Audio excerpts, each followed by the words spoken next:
BTS. আজকে আমি কথা বলবো বিটিএস দেরকে নিয়ে। দয়া করে ভিডিওটা দেখার সাথে সাথে ভিডিওটা একটা শেয়ার করবেন, তাহলে অনেকে ভিডিওটা দেখতে পারবে। যাই হোক, আপনি কি বিটিএস ফ্যান? যদি আপনি বিটিএস ফ্যান হয়ে থাকেন তাহলে হয়তো আমার এই কথাগুলো শুনলে আপনার কাছে অনেক খারাপ লাগতে পারে। আর যদি আপনি বিটিএস ফ্যান না হয়ে থাকেন তাহলে অবশ্যই এই ভিডিও কমেন্ট করে জানাবেন আপনি বিটিএস ফ্যান কিনা। যাই হোক, বিটিএস হচ্ছে মূলত সাউথ কোরিয়ার একটা শিল্পী গোষ্ঠীর নাম। তারা মূলত কয়েকজন শিল্পী মিলে একটা ব্যান্ড তৈরি করছে, যে ব্যান্ডের নাম তারা দিয়েছে বিটিএস। আর বিটিএস এর জনপ্রিয়তা এত পরিমাণ ছড়াইছে যা বলার বাহিরে। বাংলাদেশেও তাদের জনপ্রিয়তা অনেক বেশি। আপনি কি জানেন বাংলাদেশে তাদের যে জনপ্রিয়তা আছে, তাদের যে ফ্যান ফলোয়ার আছে, সেই ফ্যান ফলোয়ারের ভিতরে 80% হচ্ছে মেয়ে। ভাবা যায়। আর 20% হচ্ছে ছেলে।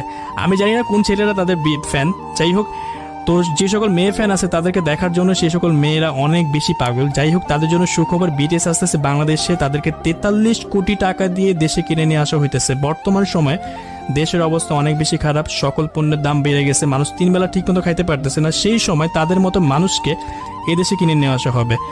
আর তাদেরকে দেখার জন্য প্রায় প্রতি টিকিটের দাম হবে 18,000 থেকে শুরু করে প্রায় 52,000 টাকা প্লাস। আপনি বুঝতে পারতেছেন? আর যে পরিমাণ মেয়েরা তাদের জন্য পাগল, তাদেরকে দেখার জন্য ঘর থেকে চুরি, চিন্তা, ডাকাতি সবকিছুই করতে পারবে। যাই হোক, সেটা তাদের ব্যক্তিগত ব্যাপার। এখন যারা মুসলিম আছে তাদের উদ্দেশ্যে একটা কথা বলতেছি, এটা আমার থেকে না, এটা একটা মাওলানা বলছে। যাই হোক, বিটিএস যারা আছে তাদের সব থেকে বড় দুটো সমস্যা হচ্ছে তারা ইসলাম বিরোধী।